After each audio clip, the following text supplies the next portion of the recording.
절반 넘게 전장현 회원단체만 후원광부는 해당 공모조명에 6만 개 정도. 이번 추경 예산 편성에서 전투와 전장에는 오후 2시부터 들에게 정부와 기업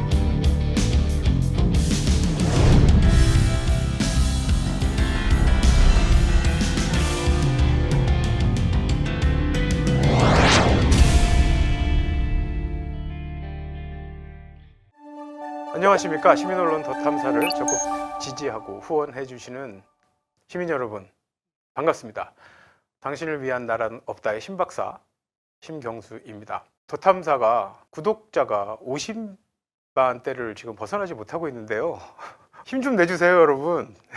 60만, 70만 딱딱 올라가야 되지 않겠습니까? 예, 시민 여러분들의 힘이 절대적입니다. 예, 이 민주진영에서 큰 몫을 차지하고 또 이 총알바지가 되어주고 있는 우리 더 탐사 더욱더 뜨겁게 열렬히 사랑해 주시기 바랍니다. 그간의 사랑도 참 감사드리죠. 저는 그 영향을 직접적으로 입은 사람이기 때문에 이렇게 말씀드릴 수밖에 없어요. 조금 더 가열차게, 조금 요즘 보면 이렇게 좀 지치고 힘들고 어렵다고 말씀하시는 분들이 많죠. 그러나 더 탐사를 비롯한 우리 진영의 다양한 매체들에 대한 뜨거운 사랑과 후원은 계속 유지해 주시기 바랍니다. 더불어서 신박사 TV도 좀 사랑해 주시고요. 제가 말씀 안 드리니까 너무 안 오시는 것 같아. 자, 오늘 드리는 말씀은요, 여러분들 지역에 가시면 지역아동센터라는 곳 좀 종종 보시죠. 그 말 그대로 지역에 있는 아동센터예요. 그 자격 요건이 되는 아동들이 방과 후에 그곳에서 부모님들이 일터에서 시간을 다 하고 댁으로 올 때 아이들을 다시 만나서 집에 같이 갈 수 있는 그 사이를 책임져 주는 지역아동센터가 곳곳에 많이 산재해 있습니다. 저출산 시대에 필수적인 곳이고 지금보다도 몇 배 더 시설적인 확장이 있어야 되고요. 프로그램의 업그레이드도 필요한 곳입니다. 저는 사실 노인복지 전문가이지만 아동복지에는 사실 모르지만 그냥 상식적으로도 알 수 있어요. 저출산 문제는 단순히 출산만 독려해서는 되지 않아요. 그 아이들을 얼마큼 잘 긍정적인 성인으로 키워내느냐 하는 것에 관건이 있는 것이죠. 그런 의미에서 지역에 있는 아동센터의 역할은 매우 크다고 할 수 있어요. 하지만 현실은요, 완전 반대입니다. 매우 열악해요. 또 정부에서 100% 운영을 하는 곳이 아니고 민간시설의 성격을 갖고 있고 정부 보조금을 받는 형태이다 보니까 거기에서 일하시는 분들의 어떤 그 상황도 그렇고 환경적인 문제 더 그렇고 참 안타깝습니다. 물론 예전에 비해서는 상당히 좋아졌죠. 예전에 비해서는. 하지만 저희가 예전과 비교할 수 없죠. 대한민국의 사회복지가 어떤 사회복지입니까? 영국이라는 사회복지라는 것의 근본을 태동시키고 지금까지 이어온 수백 년을 몇백 년에 걸쳐서 영국이 이루어낸 것을 우리나라는 뭐 한 5, 60년 만에 만들어낸 국가이죠. 저는 대한민국의 저력을 믿거든요. 왜냐하면 사회복지 역사만 들여다봐도 대한민국은 정말 대단한 나라인 걸 알 수 있어요. 우리만 모르는 것 같아요. 우리만 모르고 전 세계가 다 알 수 있습니다. 우리나라 얼마나 힘이 있는지. 그래서 제가 인터뷰를 좀 했습니다. 지역아동센터의 시설장 운영하시는 분과 거기서 함께 또 일하시는 두 분 선생님들을 모시고 인터뷰를 진행을 했어요. 4가지 정도 질문을 드렸습니다. 그래서 제가 오늘은 제가 뭐 그 인터뷰 내용 질문 중에 중간중간 끼어드는 것보다는 일괄적으로 그분들의 인터뷰 내용을 여러분들 한번 쫙 보시고 마지막 부분에서 제가 정리를 좀 드릴게요. 현재 대한민국의 사회복지에 어떤 문제가 있고 저출산에 대해서 어떤 고민을 갖고 있으면서 현재 왜 아무것도 하지 않고 있는가, 이렇게 분명하게 알 수 있는 것, 현장에 계신 분들과 약 1시간 정도의 인터뷰를 통해서 아동복지 전문가가 아닌 제가 봐도 느낄 수 있는 이것을 왜 정부는 주저주저 하고 있는가, 문제 해결을 위해서 그런 고민을 여러분 오늘 함께 한번 해봤으면 좋겠습니다. 참고로 이 시설, 아동복지 시설 그 장, 그리고 함께 해주신 분들에 대한 살짝 배경을 말씀드리면, 이 시설장 분은요, 사회복지계 만연해 있는 이 후원금을 둘러싼 오용, 아주 그냥 머리를 이렇게 절레절레 흔드시는 분이에요. 과거에 그런 복잡한 일로 고생을 너무 많이 하셨고, 본인이 그런 경험을 했다는 게 아니고 옆에서 본인이 속한 신물이 나시는 분이에요, 이분은. 그래서 후원금을 받지 않으세요, 이분은. 아무리 어려워도 정부 지원금과 법적으로 허용돼서 주어지는 비용만을 갖고 운영을 한다. 굉장히 타이트합니다. 그래서 저도 참 안타깝게 생각하는 부분이에요. 거기는 분명한 이유가 있습니다. 그건 뭐 여러분들께 제가 오늘 공유할 일은 아니고 어쨌든 그런 백그라운드를 갖고 있습니다. 후원금? 이분은 후원금에서는 단 10원도 받지 않는다. 우리는 우리가 알아서 운영을 한다. 그러한 철학을 갖고 계신 분이에요. 그러니까 정부에서 주어지는 펀딩이 다인 거예요. 우리 더 탐사도 시민들의 후원금으로 운영되고 있잖아요. 그러니까 이러한 성격을 갖는 단체들은 타이트합니다. 여기 하나, 뭐 집기 하나, 뭐 장치 하나 하기가 어렵습니다. 이 후원금으로 다 하시는 거기 때문에. 마찬가지예요. 지역아동센터도. 지금 제가 인터뷰한 그곳 더 하고요. 어떤 내용의 인터뷰를 했는지 제가 차례로 말씀을 드리는데요. 현 정부에 들어서 피부로 느껴지는 어떤 변화가 있는지, 그리고 문재인 정부 때 뭐 잘했던 것, 못했던 것, 현재 윤석열 정부에 대해서 지역아동센터 운영하시는 분들이 기대하시는 것, 그러한 부분들을 여쭤봤습니다. 그래서 이 세 분이서 사이좋게 대답을 해주셨어요. 여러분 그 세 가지 질문에 대한 답을 한번 쫙 들어보세요. 현재 지역아동센터가 어떤 문제, 대부분은 과거로부터 계속 반복되어 온 어려움이에요. 뭐 인력의 부족이란가, 운영비의 어떤 그 제한, 그리고 환경적인 문제들, 그런 것들인데 이번에 인터뷰하면서 제가 새로 느낀 것들도 있고 한데 그것은 나중에 마지막 질문과 답에 코멘트를 할 때 여러분들께 함께 말씀드리기로 하겠습니다. 일단 이 세 가지 질문에 대해서 이 세 분이서 어떻게 대답을 하셨는지 여러분들 먼저 한번 보시죠.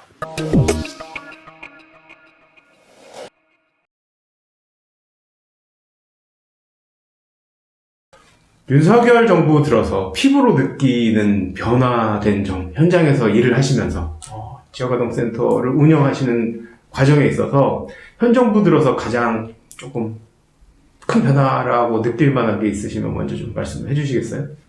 저는 일단 종사자 이제 생활복지사인데 제가 일하면서 뭐 딱히 피부로 느껴지는 어려움은 저는 딱히 없고, 뭐 예전부터 이제 저희가 이제 뭐 돌봄교사라든가 이런 분들의 인력이 이제 부족하다는 그런 거는 이제 뭐 딱 현 정부뿐만 아니라 그전 정부 그전 그렇죠. 때부터 인력 부족은 항상 있어 왔어서 일단 저는 그런 부분이 조금 아쉽긴 한데 제 피부로 지금 뭐 제가 이 아동센터에 종사하면서 피부로 확 느껴지는 그런 거는 저는 딱히 없습니다. 크게. 저는 이제 실속장으로서 이제 12년 차 지역아동센터를 지금 근무하고 있는데요. 뭐 예전에도 있었지만 윤석열 정부 들어와가지고 다 함께 돌봄, 뭐 학교 돌봄, 뭐 지역사회 돌봄, 지역아동센터가 존재하고 다 함께 이게 정책을 좀 하나로 뭉쳐서 더 발전 있게 이렇게 정책을 펼쳐나가야 되는데 자꾸 세분화시키고 나누고 해가지고 오히려 제일 역사가 있는 지역아동센터가 제일 소외감을 당하고 있는 것 같아요. 오히려 역차별을 당하고 있어요. 지역아동센터. 그렇습니까? 예. 역차별이라 하면 어떤 부분에 있어서? 그러니까 지역아동센터는 새로 시작하게 되면 2년 동안은 자부담으로 운영을 해야 되거든요. 근데 정부의 실은 다 함께 돌보면 인건비도 다 보존해주고 그 모든 게 지원이 다 되잖아요. 그러니까 지역아동센터가 오히려 소외당하고 있는 느낌. 오히려 지역아동센터에서 다 돌보지 못한 그런 인력들을 뭐 이제 새로 만들어서 뭐 다 함께 돌봄이라든지 이렇게 함께 다 같이 이제 운영해 나가야 되는데 실상은 이 목적이 지금 우리가 이제 맞벌이 부부라든가 가정에서 이제 아동들을 케어하지 못하는 아동들을 대상으로 이제 이런 정책들을 새롭게 이제 펼쳐 나가는데 너무 중독적이에요, 사실은. 실상은. 대부분의 사회복지시설, 사회복지 정책들이 좀 그런 면이 없지는 않은데, 그런 부분이 있군요. 그러니까 기존에 운영하시던 센터들이 역차별을 당하고 있고. 그렇지. 이거 심각한 얘기인데. 그래도 좀 하나 좀 어려운 부분이 올해부터 지금 그 나라에서 8시까지 이제 운영을 하게 해요. 근데 실상은 정책을 추진하는 사람 입장에서는 8시까지 운행하게 되면 맞벌이라든가 좀 가정에서 케어받지 못한 아동들이 센터에서 부모를 대신해서 양육을 받을 수 있으니까 좋겠다 생각하는데 막상 저희 입장에서 생각해보면 저희 종사자들도 한 가정의 부모잖아요. 그렇죠. 오히려 이 가정에 있는 종사자들이 8시까지 연장 근무함으로 인해서 특별히 또 수당이 있는 것도 아니에요. 그렇죠. 네, 그럼 집에 귀가하는 이 종사자들의 가정의 아동들은 어떻게 하냐 이거죠. 그러니까 이런 부분에서 이 아동들이 부모가 늦게 오면 문소리가 나면 애들이 다 쳐다봐요. 혹시 우리 엄마 아빠인가? 그래서 제가 보니까 아이들이 정서적으로 한 센터에 늦게까지 있는 게 도움은 안 될 것 같아요. 정서적으로는. 그렇구나. 네.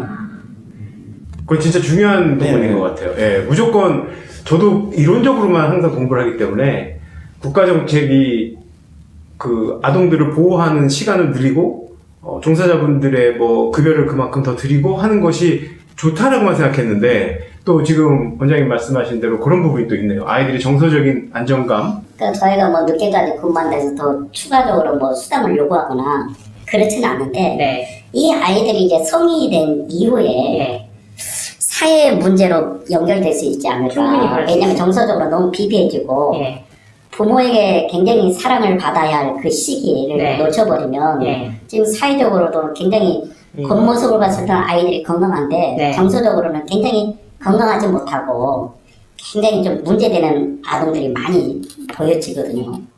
그러니까 나중에는 이 아이들이 성장하게 되면 우리 사회 전체 문제로 이게 아마 좀 문제될 수 있지 않을까라는 생각을 하게 돼요. 그런 부분은 이론적으로도 연구가 많이 된 것 같은데 저는 지금 원장님 말씀하신 그런 부분을 처음 들었어요. 예, 다른 요인은 제가 좀 접한 게 있는데 이렇게 현장의 목소리를 담는 게 의미가 이런 부분에 좀 있는 것 같아요.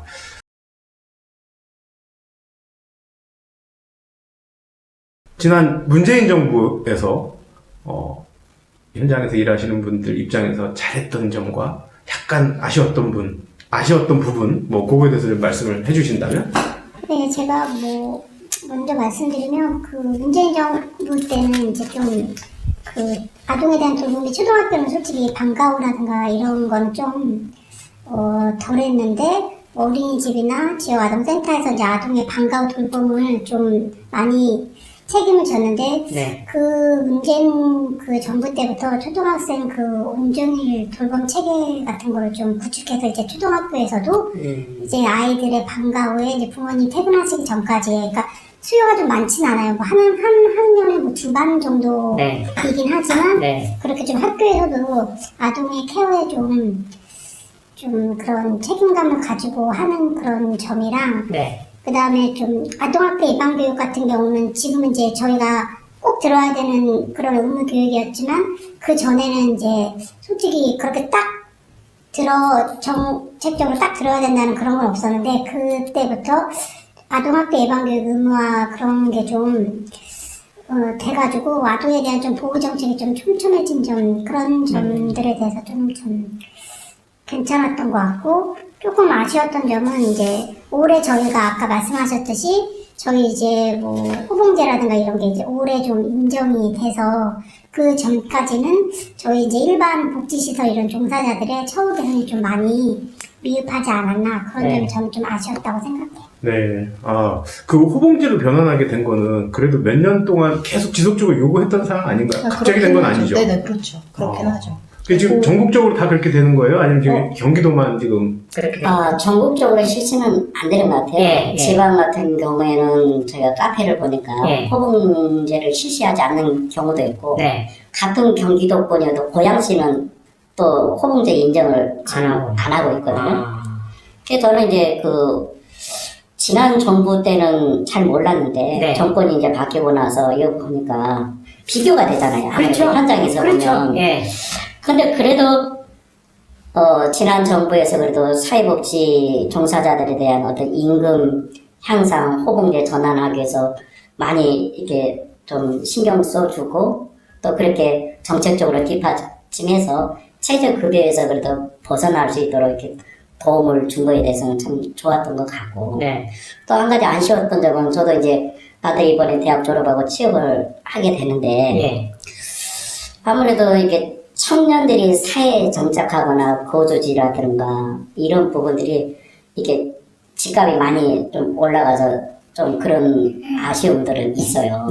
근데 이제 이 사회복지 현장에서는 그래도 지난 정부가 우리한테는 더 많은 정책적으로 도움을 줬고 또 인권을 중시하는 어떤 행정 서비스도 지금 현 정부보다는 더 좋았던 것 같아요. 비교해서 생각해보니까. 거기에 말씀하신 부분에 조금 추가적으로 여쭤보면 특별한 교육이라든가 특별한 프로그램 같은 것들이 강화되었던 것들이 있나요? 지난 정부에서? 이제 저희가 이제 그 아동들에게 저희 센터에서도 예전에는 이제 5대 의무 교육이라고 학교에서도 실시하고 센터에서도 실시했었거든요. 근데 그런 교육들이 아이들에게 좋아하지는 않지만 그래도 아이들이 교육을 통해서 자기 자신을 방어할 수 있고 상대에 대한 배려도 하게 되고 어떤 접촉을 통해서 이거는 안 돼 단호하게 아이들이 자기 생각을 말할 수 있고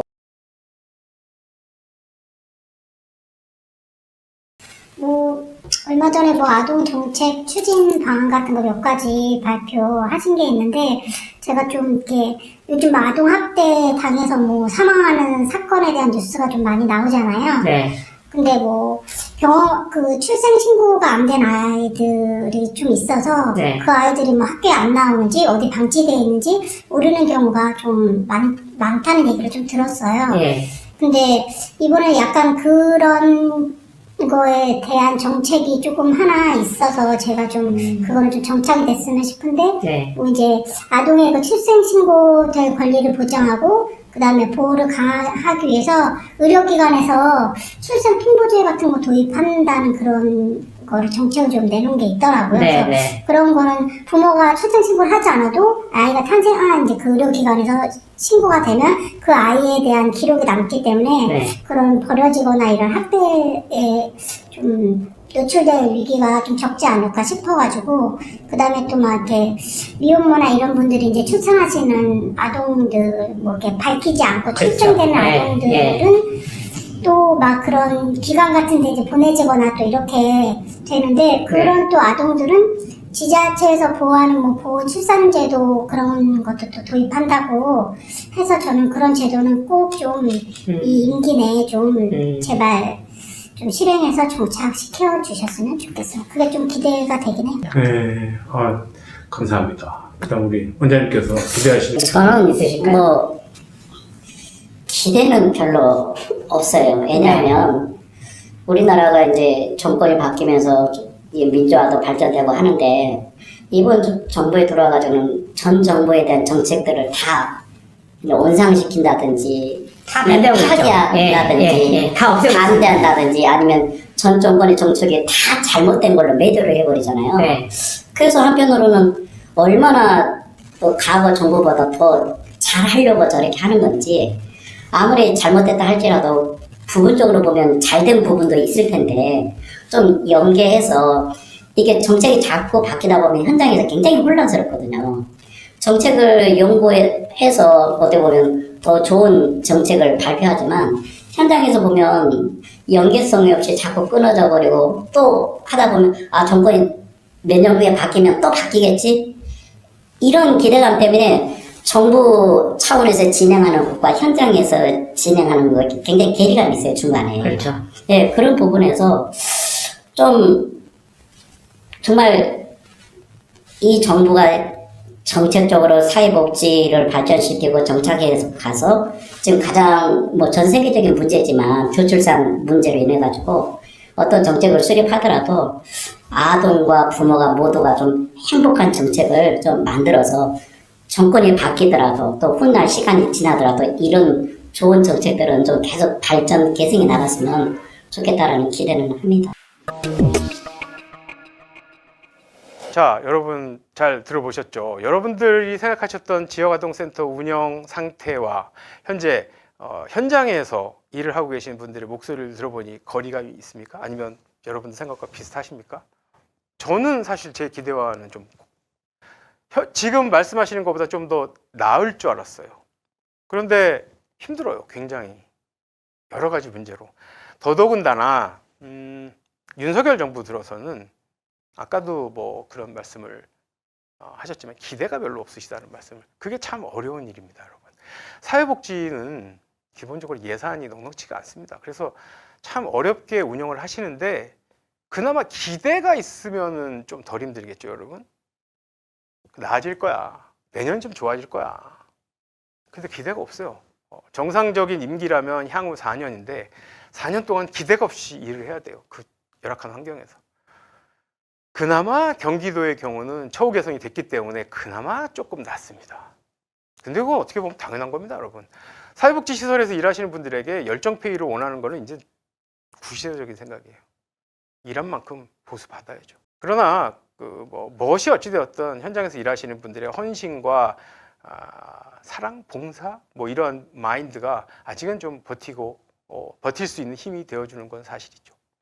일단은 그 일하시는 분들의 처우 문제가 상당히 심각한 것은 알 수 있죠. 예. 근데 그건 어제 오늘 일이 아니에요. 제가 항상 말씀드리지만 사회복지 시설, 특히 공무원이신 분들, 공무원 집단이 항상 말하죠. 무슨 민원을 제기할 때 인력이 부족하다. 사회복지 시설에 대해서 민원을 제기할 때 사람이 없다. 그 사람을 더 쓰면 되죠. 다른 예산 줄여서. 지금 낭비되고 있는 예산 많고요. 대부분의 지자체들은요, 예산에 불용이 굉장히 많아요. 그러니까 왜 예산을 그렇게 짜서 그렇게 불용으로 남기냐 이 말이에요. 20%, 30%를. 그걸 현실적으로 인건비를 활용을 하면 됩니다. 왜 안 됩니까? 그건 지자체장의, 단체장의 의지고 결정 방향이 그렇게 간다면 갈 수 있는 거예요. 저는 그쪽에, 그 공무원 쪽에 일을 하기 전에는 몰랐어요. 그렇게 불용이 많은지를. 심한 곳은 불용이 40%에 달하기도 해요. 예산의 40%가 사용이 안 되고 남는다는 얘기입니다, 여러분. 그럼 그 예산을 왜 짜냐고요. 여전히 현장에서는 인건비가 부족하고 사람을 못 쓰고 지역아동센터에 2분이 계시고 1분이 쉬면 1분이 다 해야 되고 20몇 명의 아동들을, 이거 말이 안 되는 거지 않습니까? 그 발런티어라도 쓸 수 있게, 아르바이트라도 쓸 수 있게 재정적으로도 좀 이렇게 확보를 해주는 것이 맞죠. 항상 그 구시대적인 생각, 항, 목, 무슨 별, 차, 뭐 또 한문으로 돼 있더라고요. 또 저는 깜짝, 너무 어려워요, 그런 게. 예, 뭐 다 해서 뭐 옛날식으로, 물론 다 장단점이 있겠지만 저는 현실적인 문제를 말씀드리는 거예요. 현재 이런 문제가 있는데 왜 고치지 않나는 거죠. 이보다 더 큰 문제가 있습니다, 여러분. 마지막 질문이 있죠. 우리나라의 아동복지에 대해서 가장 시급하게 이루어져야 할 것이 무엇이냐는 질문에 이분들은 이렇게 대답했습니다. 함께 들어보시죠.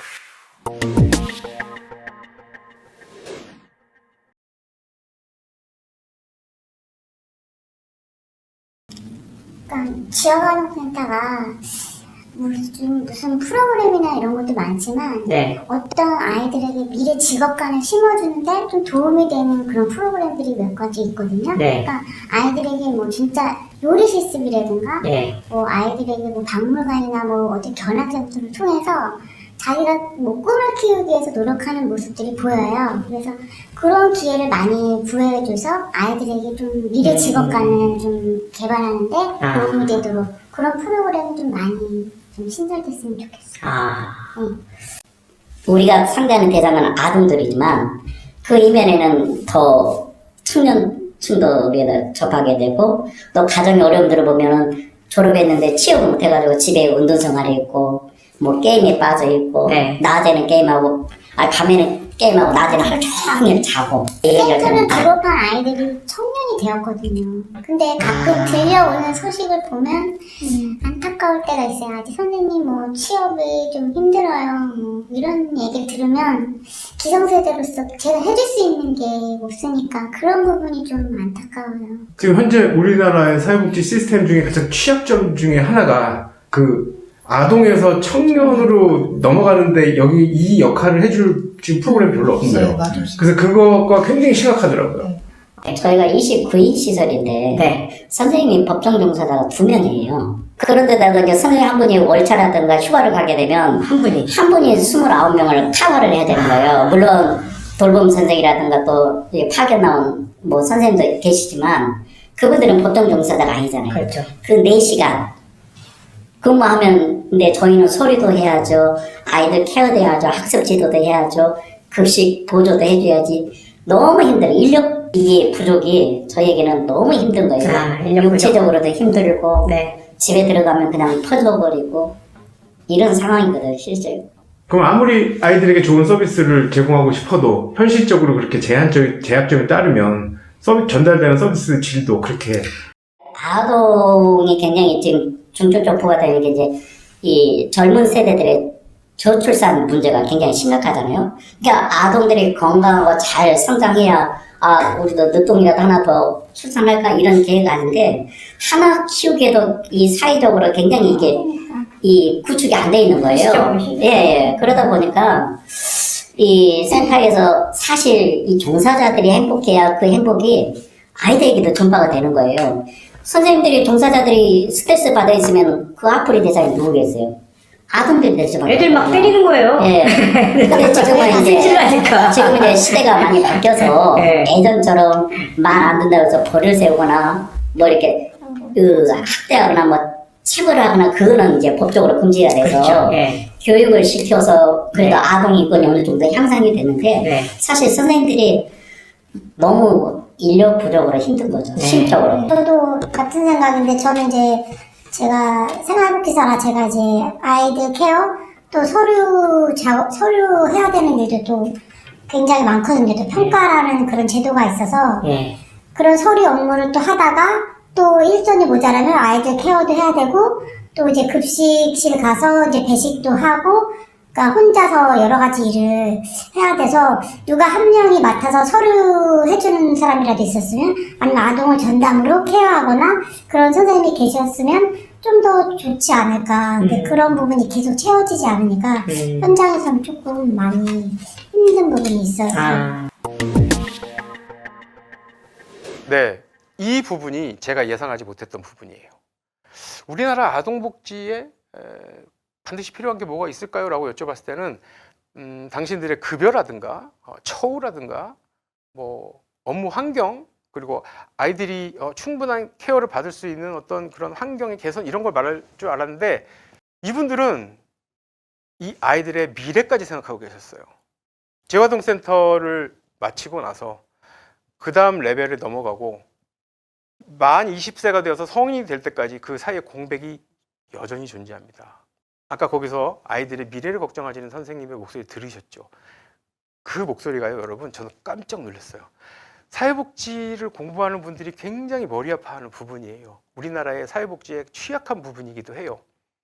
50대, 60대의 샌드위치 세대의 사회복지 서비스가 약한 것처럼 지금 우리나라도 10대 후반에 이 어린 아이들이 갈 곳이 없어요. 아동기, 청소년기를 넘어서서 성인기 바로 직전 사이에 이 아이들이 갈 곳이 없어요. 제대로 된 케어를 받을 수가 없어요.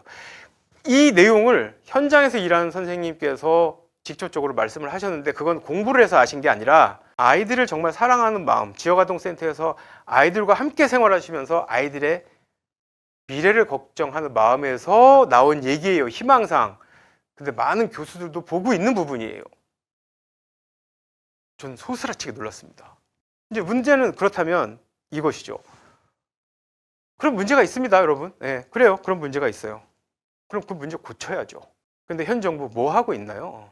각종 예산 다 컷하고 있죠. 특히 사회복지 예산은 뭐 지금 말로 표현할 수 없을 정도로 현장에서 일하는 분들이 자괴감을 느낄 정도로 사회복지 현장의 분위기는 매우 좋지 않습니다. 워낙에 좋지 않았으니까 특별히 더 좋아질 것도 없지만 더 중요한 건 아까 말씀드렸지만 기대가 없다는 거예요. 뭐 윤석열 대통령 말씀하시죠. 지난 정부보다 지난 역대 어느 정부보다 국민을 위한 국정을 펼치겠다. 자유로움에 기반한 이 아동들의 자유를 어떻게 보장하실 겁니까? 그리고 지역아동센터에서 일하는 종사자들의 인권과 자율권을 그들의 가정의 자율권을 어떻게 보장하실 겁니까? 되풀이하시는 자유란 과연 누구의 자유입니까? 정부가 할 일은 그런 거 아닌가요? 어려움에 있는 국민들을 보호하는 것, 최소한의 삶을 보장하는 것, 사회복지제도를 통해서.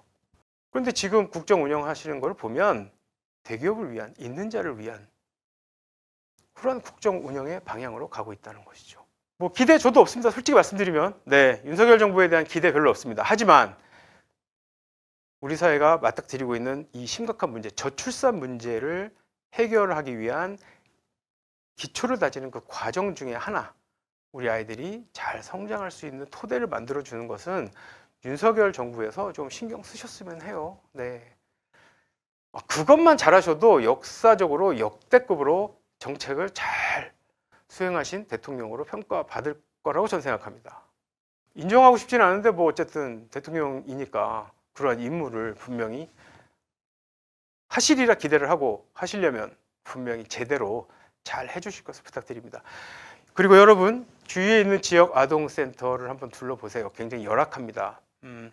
아까 인터뷰에 참여하신 그 시설장님께서 운영하시는 그러한 곳처럼 후원금을 받지 않는 곳도 꽤 있을 겁니다. 하지만 또 후원금을 받는 곳도 있을 거고요. 또 후원금을 받지 않는다면 물품으로도 기부를 하실 수 있습니다. 저 역시 그 곳에 물품으로 필요한 물품들, 매일매일 소모되는 것들, 아이들과 생활하면서 그러한 것을 또 기부를 하기도 했습니다. 제 채널에 구독자분들이 모아주신 후원금으로 그러한 활동하기도 합니다. 윤석열 정부 하에서 살아가야 하는 대한민국 국민들입니다. 앞으로 이 상황이 얼마나 지속될지 모릅니다. 하지만 저희가 그 과정에서 넉넉히 그냥 그때까지만 기다릴 수는 없지 않습니까? 우리 나름대로 잘 의지하고 협조하고 잘 살아갈 수 있는 방법을 강구해야 합니다. 그 방법 중에 하나로 주변에 있는 사회복지시설, 특히 가장 열악한 곳이라고 평가되어지는 시설 중에 한 종류인 지역아동센터를 여러분들 한번 더 봐주시고 거기서 일하시는 종사자분들에게 따뜻한 눈길 한번 더 주시고 가능하시다면 그들에게 도움의 손길을 내밀어 주신다면 더할 나위 없이 좋겠습니다. 이러한 내용을 더탐사의 당나라를 통해서 여러분들께 말씀드릴 수 있어서 참 좋습니다. 행복하고요. 제 지금 뒤에 있는 백그라운드를 장식하고 있는 윤석열 대통령께 다시 한번 부탁드립니다.